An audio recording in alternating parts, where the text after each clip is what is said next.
दोस्तों नमस्ते। आज की क्लास 5वीं क्लास है और कल भी मैंने आपको कालीबंगा ही करवाया था।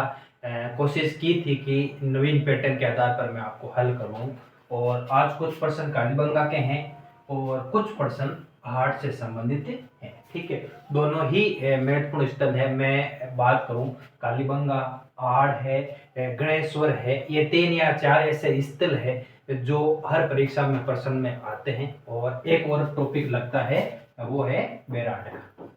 ठीक है, तो मैं कंप्लीट कोशिश करूंगा कि आपको ये चीजें मैं करवा दूं। 6 या 7 क्लास इसकी लगभग और होगी।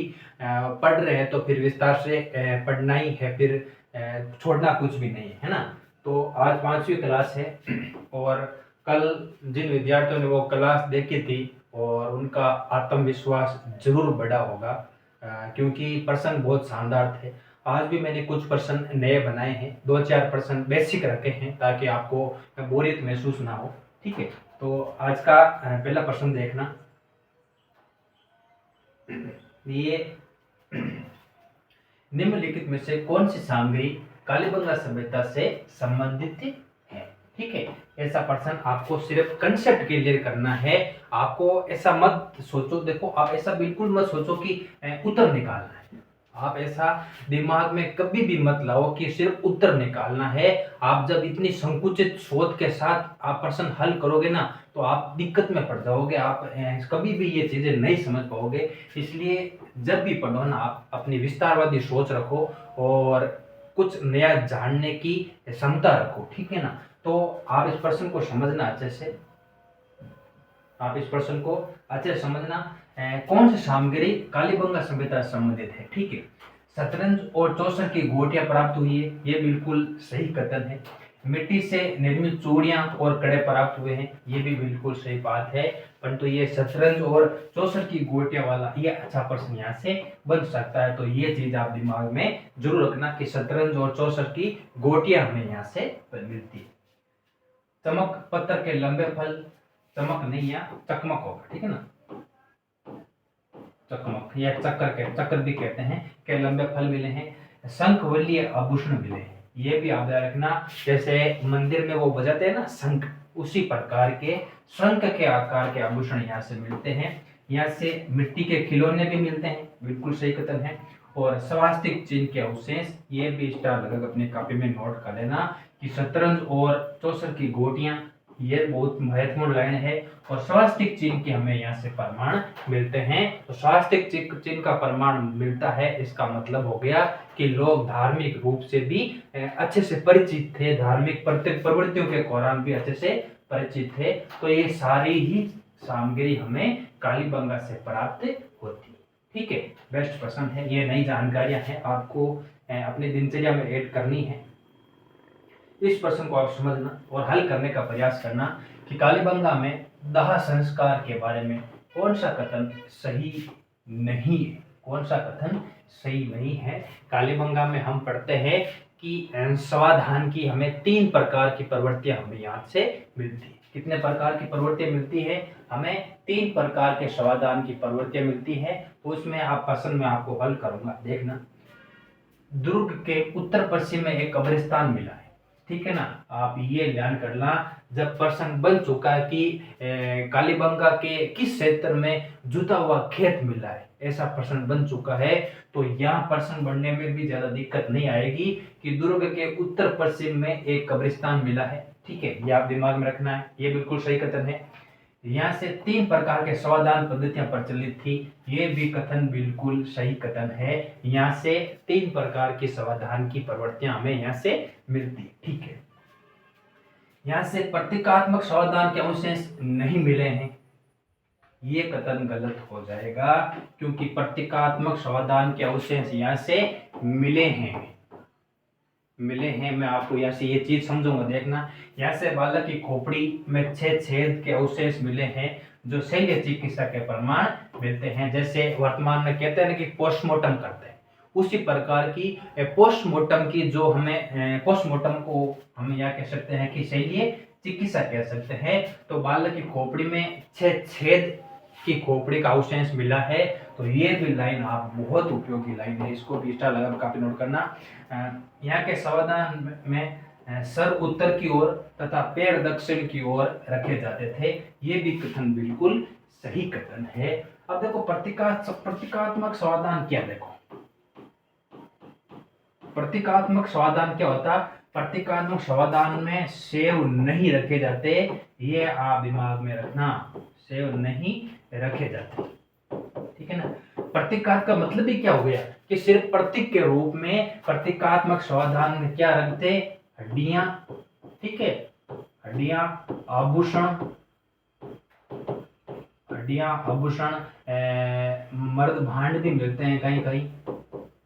तो ये चीजें प्रतीकात्मक समाधान में होती थी, मूल समाधान से कहीं कहीं चीजें अलग मिली है, जिसको कहते हैं कि प्रतीकात्मक समाधान के अवशेष यहाँ से मिले हैं। और प्रतीकात्मक और समाधान का मतलब हो गया कि उसमें सेव नहीं रखा जाता था। सेव जो व्यक्ति मर गया था उस व्यक्ति से संबंधित जो सामग्री होती थी, जो हड्डियां थी, जो आभूषण थे, जो मर्द भांड थे, उनको सबसे पसंदीदा जो चीजें थी उसको प्रतीकात्मक समाधान में रखा जाता था।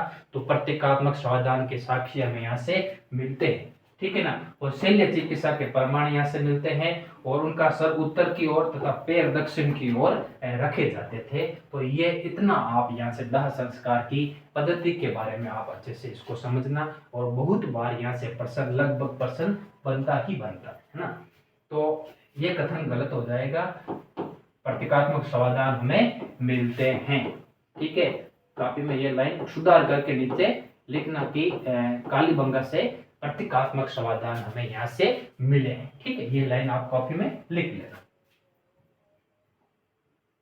तीसरा प्रश्न देखो, कुछ और चीजें मैंने ऐड की है। देखो ये प्रश्न बहुत डीपली प्रश्न है और दो लाइन तो परीक्षा में पूछी जा चुकी है, तो 3 लाइन मैंने और ऐड करके प्रश्न को पूछ लिया है कि कालीबंगा से संबंधित कौन सी विशेषता नहीं पूछी गई है। ऊंट की अस्थि के अवशेष यहाँ से प्राप्त होते हैं, ऊंट की अस्थि के अवशेष यहाँ से प्राप्त होते हैं, तो बिल्कुल सही कथन है। मैंने आपको कल बताया था मण मूर्तियों वाले में, मैंने आपको पैराग्राफ बताया था, पैराग्राफ में ये लाइन लिखी हुई थी कि यहाँ से ऊंट की मण मूर्ति, ऐसे कहे कि ऊंट की अस्थियों के अवशेष यहाँ से मिले, ठीक है। यहाँ से भूकंप के प्राचीनतम साक्ष्य प्राप्त होते हैं, ये भी कथन बिल्कुल सही कथन है, क्योंकि भूकंप के प्राचीनतम साक्ष्य हमें कालीबंगा से लगभग मिलते हैं, ठीक है। ये भी कथन बिल्कुल सही कथन है। कालीबंगा से माता देवी की मूर्तियां मिली हैं, ये कथन सही नहीं होगा। कालीबंगा से कोई भी माता देवी की मूर्ति नहीं मिली है। इसका मतलब हो गया कि कोई भी पूजा का अवशेष या पूजा करने का अवशेष, ठीक है ना, पूजा करने का अवशेष हमें यहाँ से नहीं मिलता है। तो माता देवी की मूर्ति यहाँ से नहीं मिली है, ये आप दिमाग में रखना, ठीक है। राजस्थान की सोनती सभ्यता कालीबंगा की समानता रखती है। सोनती सभ्यता किस कहाँ की हो गई, बीकानेर की। कहाँ की है, बीकानेर की। अब वर्तमान में कहाँ पर है ये तो मुझे नहीं पता, हाल फिलहाल तो मैंने सोनती सभ्यता नाम पढ़ते हैं कि बीकानेर में मानी जाती है, ठीक है। तो जो सोनती सभ्यता है ना, इसको कालीबंगा प्रथम भी कहते हैं, याद रखना, ये लाइन स्टार लगा लिख देना। कालीबंगा प्रथम किस सभ्यता स्थल को कहा जाता है, तो कालीबंगा प्रथम सभ्यता स्थल सोनती सभ्यता को कहा जाता है, बीकानेर वाली सभ्यता को कहा जाता है, ये दिमाग में आप रखना। यहाँ की मुद्रा पर महिला कुमारी देवी का चित्र अंकित है, ये स्टार लगा के अपनी कॉपी में लिख लेना, कहीं भी बहुत कम किताबों में ये चीजें यहाँ लिखी होगी, ठीक है। तो महिला कुमारी देवी का चित्र अंकित है, ये स्टार लगा के लिख लेना। स्पेशल ही मैं आपको कह रहा हूँ, असिस्टेंट प्रोफेसर वाले और स्कूल व्याख्याता वाले, तो ये तो आप दिमाग में ये चीज लिख ही लेना, ठीक है। ये तो इतना डीपली प्रश्न है कि माता देवी की हमें मूर्ति यहाँ से नहीं मिलती, ये स्टार लगा कर अपनी कॉपी में नोट कर लेना। ये कथन क्या हो जाएगा, गलत हो जाएगा, ठीक है। तो ये सोती संस्कृति वाला भी याद रखना आप। भूकंप वाला तो बेसिक है, इतना कठिन या भी, क्योंकि ये हम बेसिक रूप से पढ़ चुके हैं, पर तो ये लाइन बहुत नई लाइन है, ऐसा कहो कि ये छपने वाला प्रश्न है, तो आपको यहाँ से कंप्लीट इस चीज को तैयार करना है, ठीक है। ये लाइन तो बहुत उपयोगी, ठीक है। अगला प्रश्न देखो। अब देखो, अब मैं लगभग कालीबंगा का लगभग मैंने यहाँ से करवा दिया है। जितने भी प्रश्न मुझे लगा कि बनने की संभावना है, मैंने कालीबंगा को कंप्लीट यहाँ पे आपको करवा दिया है।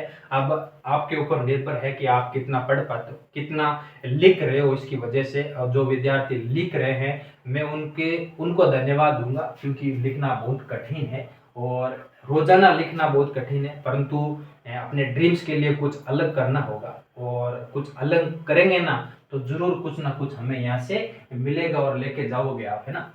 तो कौन सी विशेषता आर्ट सभ्यता से संबंधित नहीं है, नहीं पूछ रहा है, ये नगरीय सभ्यता थी।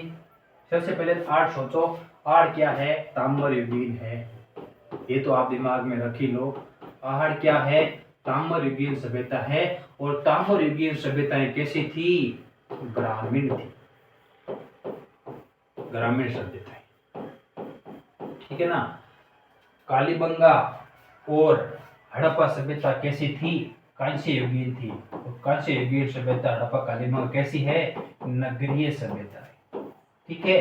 तो दिमाग में रखना कि ताम्र युगीन जो सभ्यताएं थी वो ग्रामीण सभ्यताएं थी। तो प्रश्न में पहले ही लाइन क्या कह रही है कि यह सभ्यता नगरीय सभ्यता थी। तो ये कथन तो क्या हो गया भाई साहब, सीधा ही गलत हो गया, ठीक है। इतना कंसेप्ट आपको यहाँ रखना है। इसके उत्खनन स्थल को महासतियों का टीला भी कहा जाता है, ये भी बिल्कुल सही कथन है। क्योंकि महासतियों का टीला क्या है, मेवाड़ के महाराणाओं की जो समाधान थे उनको भी कहा जाता है। तो महासतियों का टीला कोई पूछ लेना आपको किससे संबंधित है, तो वो भाई साहब अपने पहाड़ से संबंधित है, ये भी आपको दिमाग में रखनी, ठीक है। यहाँ के उत्खनन के दौरान 8 स्तर प्राप्त होते हैं, यह भी बिल्कुल सही कथन है। 8 स्तर को हम बाद में 3 भागों में बांटते हैं, 8 स्तर को बाद में हम 3 स्तरों पर बांटते हैं, तो ये अलग चीज है। 3 स्तर भी हैं, 3 स्तर की हमें यहाँ से प्राप्त होती है सामग्री, ये दिमाग में रखना कि 3 स्तरों पर हमें सामग्री प्राप्त हुई है। और उत्खनन लगभग कितने स्तरों पर माना जाता है, तो 8 स्तरों पर इसका उत्खनन माना जाता है, ठीक है। ये ताम्रयुगीन सभ्यता में बहुत महत्वपूर्ण स्थल है, ये भी बिल्कुल सही है, क्योंकि ताम्रयुगीन है। और ताम्रयुगीन सभ्यता सबसे प्राचीन सभ्यता माने तो गणेश्वर है, गणेश्वर के बाद अहाड़ का नंबर आता है, तो अहाड़ भी इसकी बहुत महत्वपूर्ण स्थल माना जाता है, ठीक है। इतना आप कर लोगे ना तो मुझे नहीं लगता कि आपके कहीं भी कोई दिक्कत आने वाली है। कंसेप्ट आपका सारा क्लियर हो जाएगा, फिर पढ़ने के लिए कुछ बचेगा भी नहीं, ठीक है। तो ये चीज असत्य है, ठीक है। महासतियों का टीला याद रखना, 8 स्तरों पर उत्खनन हुआ है, ध्यान रखना। और सामग्री प्राप्त होती है 3 स्तरों पर हमें उत्खनन प्राप्त होती है। इससे मैं बहुत सारे प्रश्न और बनूंगा, तो वहां ये चीजें आपके क्लियर हो जाएगी ना। अगला प्रश्न देखो, ये चीज आप अपनी कॉपी में लिख लेना। ऐसा कहें कि इस कागज को आप अपनी कॉपी में छाप लेना कि ये नाम आपको बहुत कम किताबों में मिलने वाले। आहार सभ्यता उत्खनन के बारे में कौन सा युक्ति शामिल नहीं है। यहाँ से बहुत सारे प्रश्न बने थे, कालीबंगा के बारे में, उत्खनन के बारे में बहुत सारे लोगों के नाम पूछे गए हैं, तो यहाँ भी नाम पूछ सकते, नहीं पूछ रहा है। अक्षय कीर्ति व्यास ये क्या करता है, खोज करता है, ठीक है। और उत्खनन सर्वप्रथम व्यापक रूप में करता है रतन चंद्र दरबार। फिर करते हैं एच.डी. सांकलिया और वी.एन. मिश्र 61 और 62, 1961 और 62 में लगभग ये विस्तार से उत्खनन कार्य करते हैं। आप इनकी डेट जरूर याद रखना, मैंने आपको पिछली कक्षाओं में भी बताई थी ये चीज कि ये डेट जरूर याद रखना। डेट से प्रश्न पूछता है, इस डेट को देकर नाम पूछ ले, ये डेट देकर नाम पूछ ले तो आपके दिक्कत हो जाएगी, इसलिए डेट वाली चीज आप जरूर याद रखना। पी.एल. चक्रवर्ती इसका भी संबंध है, गोपीनाथ शर्मा इसका संबंध नहीं है, विजय कुमार बी आहार से संबंधित है। ये इन दोनों व्यक्तियों को राजस्थान के द्वारा, राजस्थान जो पुरातात्विक सामग्री का जो अभिलेख के बारे में जो जानकारी, राजस्थान के द्वारा इनको नियुक्त किया गया था। तो पी.एल. चक्रवर्ती और विजय कुमार बी आहार से संबंधित है, ये आप दिमाग में रखना, आपके लिए नई जानकारी हो सकती है, पर तो अपनी कॉपी में इसको ऐड कर लेना। परंतु गोपीनाथ शर्मा उत्खनन के बारे में यहाँ से कोई संबंधित नहीं, ठीक है। तो तो इतना आप कर लोगे, मुझे लगता है कि पर्याप्त है। और मुझे भी 8-10 किताबें पढ़ने के बाद मुझे यही नाम मिले हैं, मैंने आपको बता दी। ठीक है, अगला प्रश्न देखो। अब देखो गोपीनाथ शर्मा क्या करता है, अपना दिमाग लगाता है। ठीक है, गोपीनाथ शर्मा क्या करता है, अपना दिमाग लगाता है और अपने अनुसार कुछ चीज बताता है। गोपीनाथ शर्मा के अनुसार आर्य सभ्यता का काल क्या था। ठीक है, आर्य सभ्यता का काल क्या था, तो 2000 से 1200 ईस्वी पूर्व ये कार्बन 40 पद्धति के आधार पर इसकी आहड़ का है, याद रखना। यहाँ से 2 लाइनें आपको याद रखनी है कि आहड़ की उत्खनन सामग्री कितनी वर्ष पुरानी है, किस काल की मानी गई है।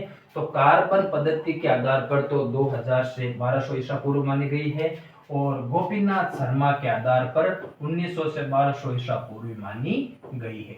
ठीक है, तो गोपीनाथ भाई साहब का अलग ही इसका चल रहा है, तो गोपीनाथ का आपको पूछ भी लेना तो याद रखना 1900 से 1200 ईसा पूर्व। और आहड़ का पूछ ले कि कार्बन पद्धति के आधार पर इसका कालक्रम क्या निर्धारित किया गया, तो वो 2000 से 1200 ईसा पूर्व इसको निर्धारित किया गया। ठीक है, ये प्रश्न दे रखा था तो मैंने आपको ऐड कर दिया है, दिमाग में रखनी ये चीज है। ठीक है, अब देखो आर्य सभ्यता से प्राप्त मर्द बाण के बारे में कौन सा कथन सही नहीं है, कौन सा कथन सही नहीं है। आर्य से मैं बहुत सारे प्रश्न करूंगा, इतना अभ्यास हो जाएगा कि कोई प्रश्न कभी गलत होने का चांस भी नहीं होगा। ठीक है ना, यहाँ के मर्द बाण लाल और काले रंग के थे। ठीक है, ये बिल्कुल सही कथन है। लाल और काले का मतलब हो गया ब्लैक रेड वेयर। ठीक है, ये लाइन रखना। आहड़ को ब्लैक एंड रेड वेयर संस्कृति भी कहते हैं, ये स्टार लगा के अपनी कॉपी में नोट कर लेना। और 2 से 3 बार परीक्षाओं में ये प्रश्न यहाँ से पूछा जा चुका है। ब्लैक एंड रेड वेयर संस्कृति का संबंध किससे है, तो आहड़ से। आहड़ के मर्द बाण का कलर कैसा था, तो लाल और काले मर्द बाण थे यहाँ के मर्द बाण। ठीक है, मर्द बाण, ये लाइन करेक्शन करना। मर्द बाण को उल्टी तपाई विधि से पकाया जाता था, ये भी बिल्कुल सही कथन है। यहाँ पर उपकरण विधि द्वारा, अपर चिपकाना विधि द्वारा था, तराश कर अलंकरण किया जाता था, तो अलंकरण भी यहाँ से मिलते हैं, ये भी दिमाग में रखना। इनका संबंध मेसोपोटामिया की सभ्यता से था, ये कथन बिल्कुल गलत हो जाएगा। इनके जो मर्द बाण के लगभग संबंध है ना, संबंध याद रखना, एक तो ईरानी से, ठीक है, एक बलूचिस्तान से। ठीक है, ये 2 लाइन आप दिमाग रखना, एक तो ईरान और दूसरा बलूचिस्तान, ये 2 ऐसे स्थल हैं जो आहड़ संस्कृति की मर्द बांड की साम्यता रखते हैं कि यहाँ से यहाँ के जो मर्द बांड है वैसी ही सामग्री हमें ईरान से और बलूचिस्तान पर प्राप्त होती है। तो मेसोपोटामिया का यहाँ कोई संबंध नहीं है मर्द बांड से, और यही प्रश्न पूछ रहा है कि कौन सा नहीं है। ठीक है, आपको ये ब्लैक एंड रेड वाला तो स्टार लगा कर अपनी कॉपी में लिख लेना, और लाल और काले भी इनको कहा जाता है। ठीक है, बाकी ये बेसिक जानकारी है, ये मेसोपोटामिया से संबंधित नहीं है, ईरानी और बलूचिस्तान से इसका संबंध। ठीक है, अच्छा प्रश्न। ये देखो, ये बहुत बार परीक्षा में पूछा जा चुका है कि आर्य सभ्यता से प्राप्त अनाज के रखने के मर्द भांड को स्थानीय भाषा में क्या कहा जाता था। स्थानीय भाषा में इनको क्या कहा जाता था, तो हमें याद है कि गोरे और कांटे। कहते हैं ना कि जो मिट्टी के मर्द बांड के जो अनाज रखने के लिए जो बड़े बड़े ऐसे कहूंगी स्थान बनाए गए थे, उनको हमारी स्थानीय भाषा में क्या कहते हैं, तो वो गारे और कांटे मर्द बांड के नाम से भी इसको जाना जाता है। ये बेसिक प्रश्न, इतना कोई कठिन प्रश्न नहीं है। ये तो चीज आप आहड़ के बारे में स्टार लगा के ये चीज याद कर लेना, बहुत महत्वपूर्ण चीज है और अन्य कहीं भी जानकारी आपको नहीं मिलने वाली। ठीक है, तो प्रश्न को समझना कि आर्य सभ्यता से प्राप्त मण मूर्तियों के बारे में कौन सा कथन सही है, कौन सा कथन सही है। यहाँ से 4 मानव मण मूर्तियां प्राप्त हुई, मण मूर्तियां प्राप्त हुई, बिल्कुल सही कथन है। यहाँ से नारी की खंडित प्रतिमा प्राप्त हुई है, स्टार लगा के अपनी कॉपी में नोट कर लेना कि नारी की खंडित प्रतिमा कहाँ से प्राप्त होती है, तो आहड़ से प्राप्त होती है, यह भी दिमाग रखना। और मैंने आपको बताया था कि मण मूर्ति कौन सी थी, आक्रामक सांड कहाँ से प्राप्त होता है? कालीबंगा से। तो ये मैंने चीज बताई थी। तो मण मूर्तियों का बहुत महत्वपूर्ण स्थान है। आक्रामक सांड की आकृति वाली मण मूर्ति कहाँ से प्राप्त होती है? कालीबंगा से होती है। और नारी की खंडित प्रतिमा वाली मण मूर्ति कहाँ से प्राप्त होती है? तो वो आहड़ से प्राप्त होती है। ठीक है। यहाँ से बेल की मण मूर्ति को बनासियन बुल टेराकोटा की संज्ञा दी गई है। ये भी स्टार लगा के अपने कॉपी में नोट कर लेना। 1,00,000 रुपए की ये लाइन है, मैं कह रहा हूँ। ठीक है ना। यहाँ से जो बेल की मण मूर्ति प्राप्त हुई ना बेल की, उसको बनासियन बुल टेराकोटा भी कहा जाता है। तो ये लाइन भी बहुत महत्वपूर्ण लाइन है। ये परीक्षा में पूछी जाने वाली लाइन है। आप इसको अच्छे से तैयार करना। ठीक है।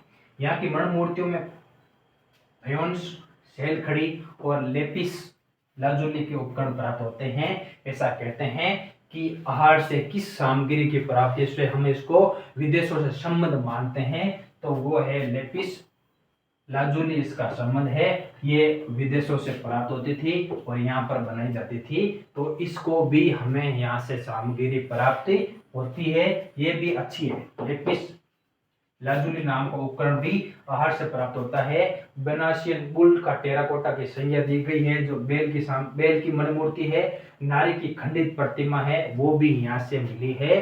तो आपको इतनी चीजें याद करनी है। 2 या 3 चीजें आप अपनी कॉपी में साथ में नोट कर लेना। आक्रामक सांड का याद रखना, कहाँ से प्राप्त होता है? कालीबंगा से। और नारी की खंडित प्रतिमा कहाँ से प्राप्त होती है? आहड़ से प्राप्त होती है। ठीक है। अगला प्रश्न देखो, ये बेसिक प्रश्न है। आहड़ सभ्यता को बनास संस्कृति नाम किसने दिया था? तो दिया था HD सांकलिया ने। किसने दिया था? HD सांकलिया ने कहा कि आहड़ संस्कृति क्या है? बनास संस्कृति है। बनास संस्कृति बहुत विस्तृत संस्कृति है। बालाथल हो गया, बहुत स्थल नाम है, बालाथल, गिलुंड, ओजियाना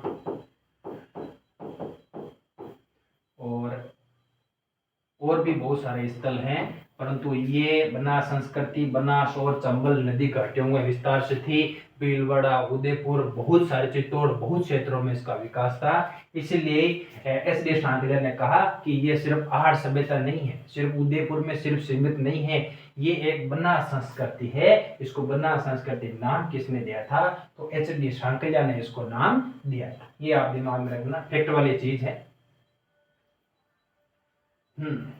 ये देखो, मैंने आपको कालीबंगा बारे में चीज बताई थी। निम्नलिखित में से किस सभ्यता में विकसित एवं सामरिक महत्व की किलेबंदी के अवशेष प्राप्त होते हैं? मैंने आपको कल 2 चीज बताई थी, एक निचला नगर, एक दुर्ग नगर। दुर्ग भी क्या था? रक्षा प्राचीर से घिरा हुआ था। नगर भी क्या था? रक्षा प्राचीर से घिरा हुआ था। तो दोहरी रक्षा प्राचीर कह सकते हैं, या इसको किलेबंदी भी कह सकते हैं।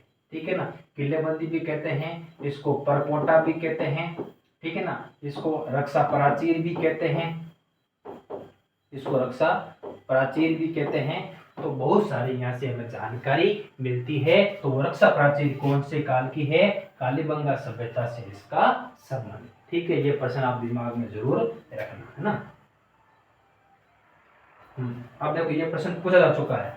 कालीबंगा पुरास्थल के किस दिशा में जुता हुआ खेत मिला है? जुता हुआ खेत मिला है दक्षिण पूर्व में। कहाँ से मिला है? दक्षिण पूर्व में, दुर्ग वाले भाग में। याद रखना, दुर्ग वाले भाग में, या मैं कहूँ कि पश्चिमी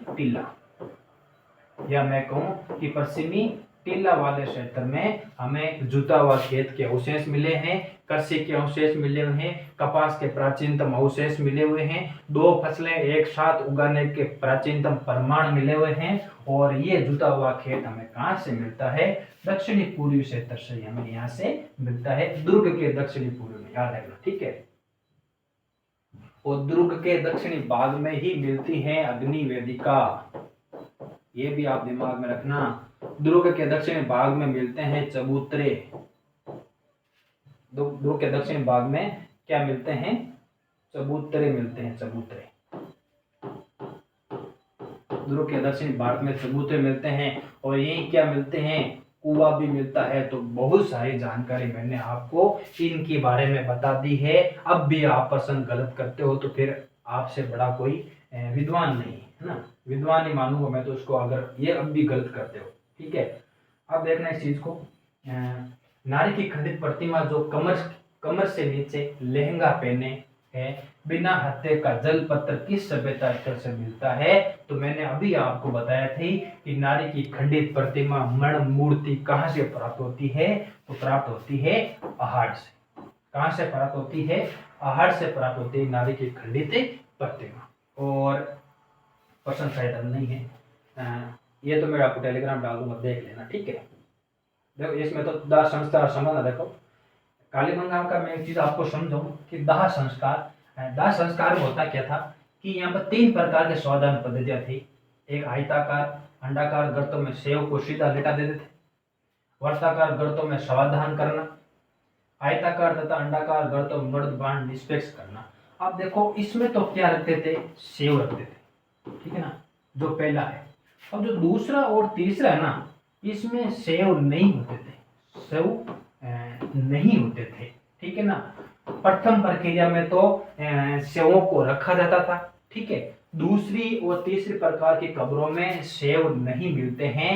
ये लाइन यहाँ देखो लिखी हुई है, ये किताब शर्मा एंड पावा की, शर्मा एंड पावा की किताब है। और पावा किताब में स्पष्ट लिख रखा है कि दूसरी और तीसरी प्रकार की कब्रों में सेव नहीं मिलते हैं।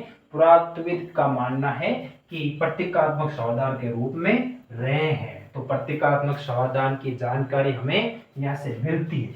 ठीक है ना, और कोई जानकारी विशेष मुझे लगी नहीं। ठीक है, बेसिक जानकारी है, इसकी पीडीएफ आपको अपने टेलीग्राम पे उपलब्ध हो जाएगी। तो ये थी आज का लगभग आज की क्लास, और मैंने कोशिश की है आहड़ को भी कंप्लीट करवा दिया लगभग, और कालीबंगा को तो मैंने इतना कंप्लीट करवा दिया, इतना डीपली करवा दिया है कि कोई भी प्रश्न गलत होने की संभावना नहीं है। ठीक है, तो आज की क्लास मैं यही समाप्त करता हूँ, और अच्छी लगी क्लास तो अपनी राय अपने कमेंट बॉक्स में छोड़ देना, और हो सके तो अपने साथियों को भी यहाँ जोड़ सकते हो, उनको भी इस चीज़ का फायदा मिले। ऐसा नहीं हो कि आप अकेले अकेले ही पढ़ रहे हो, ऐसा नहीं, सामूहिक रूप से पढ़ो, सबको साथ लेके चलो, यही हमारा टारगेट है। चाहे एक देखे, चाहे 1000 विद्यार्थी देखे, परंतु जो देख रहा है ना, वो आप जरूर उपयोग करना, इस चीज का यूज करना, और परीक्षा में परिणाम बदलेगा, ये मेरा आपसे वादा है। ठीक है, तो धन्यवाद।